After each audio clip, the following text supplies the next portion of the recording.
Hello everyone, welcome in your channel Shikha Didi help. तो कैसी हो आप सभी? कैसा रहा आपका वीकेंड?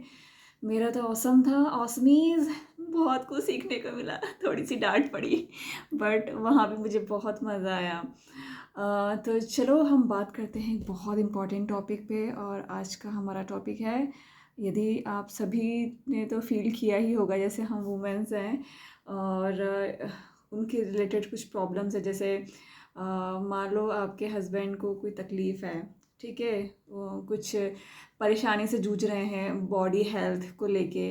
तो कहीं ना कहीं जो हस्बैंड्स होते हैं ना, मतलब मैं ये बचपन से देखते आ रही हूँ कि वो कमेंट जो करेंगे वो ऐसा करेंगे कि जैसे अपने उनकी जैसे वाइफ है तो वाइफ की मम्मी या फिर उनके मायके वाले को लेके ज़्यादा कमेंट किए जाते हैं, बैड कमेंट्स, कि यार ऐसे हैं वैसे हैं, जब आप तकलीफ़ में हो, ठीक है। या फिर उन्होंने फ़ोन नहीं किया को लेके बहुत ज़्यादा कमेंट किए जाते हैं। जैसे एक रिसेंटली एक केस आया जिन्होंने बताया कि उनको काफ़ी ज़्यादा यहाँ बैक पे पेन है, ठीक है, उनको अच्छा नहीं लग रहा है। लेकिन क्या होता है, जब हम तकलीफ़ में होते हैं तो हम पता नहीं क्यों यार, मतलब ये ऐसा मैंने भी पहले किया था, एक्सपेक्टेशन जो रखते हैं हम, वो हमारे जो फैमिली मेम्बर्स हैं कि यार काश वो हमें देखने आ जाए, यार एक कॉल नहीं कर सकते, या फिर हमारे जो बहुत क्लोज के फ्रेंड्स हैं या नेबर्स हैं, हम उनसे एक्सपेक्टेशन ज़्यादा रखते हैं, सिवाय कि हम भगवान जैसा एक्सपेक्टेशन रखें या फिर कुछ और डायरेक्शन पे काम करें। तो ये वाला एक केस हुआ कि वो बहुत ज़्यादा एक्सपेक्टेशन अपने वाइफ के मायके वालों से रख रहे थे कि उनको, उनके यहाँ जैसे बहुत सारे लोग हैं कि सबका कॉल आना चाहिए कि यार कैसे हो तुम, ऐसे पूछने के लिए। लेकिन क्या लगता है, इससे जस्ट मेंटल सेटिस्फेक्शन थोड़ा बहुत टाइम के लिए मिलेगा, बट क्या एक्चुअल में वो हील हो पाएंगे? नहीं ना।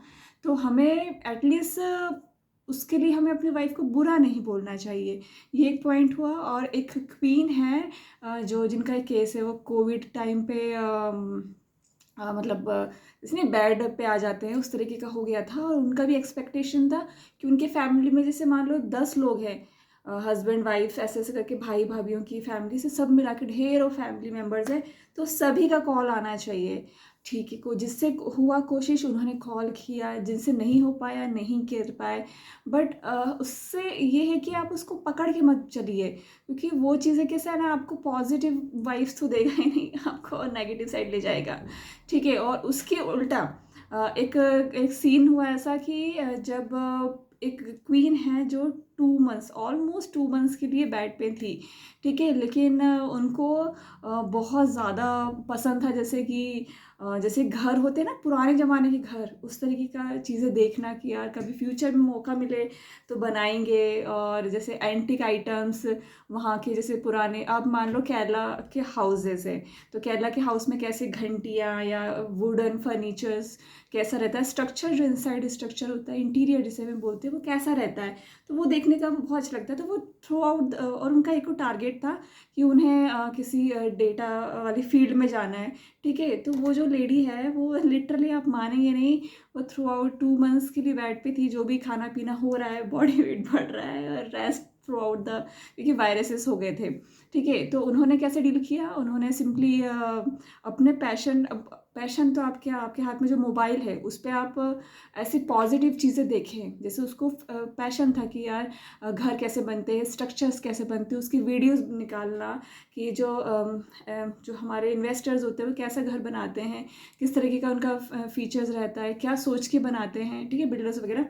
तो उस पर वो उसकी वीडियोस देखे, उसकी फ़ोटोज़ देखे, ये सब उस पर ध्यान दिया। मतलब आप कुल मिला के हमारा जो ध्यान है, माइंड, उनको तकलीफ से, बॉडी पेन से हटा के उन्होंने शिफ्ट कर दिया, ठीक है। तो उससे क्या हुआ कि जो तकलीफ तो होगी बॉडी में, लेकिन हमें सिंपली अपने माइंड को ना उल्लू बनाना सीखना चाहिए, या फिर थोड़ा डाइवर्ट करना। और ये चीज़ें हमें ना स्कूलिंग में सिखाई गई, ना हमारे घरों में सिखाई गई। तो क्या होता है कि जब हम लाइफ में जब परेशान होते हैं ना बहुत ज़्यादा, तब या तो हम सीख पाते हैं, बहुत सारे लोग सीख लेते हैं, और बहुत सारे लोग उसी उसी में फंसे रहते हैं और अपना बहुत सारा समय यूं ही वेस्ट कर देते हैं। और हम सभी के पास एक लाइफ है, एक टारगेट होना चाहिए आपके लिए फ्यूचर में।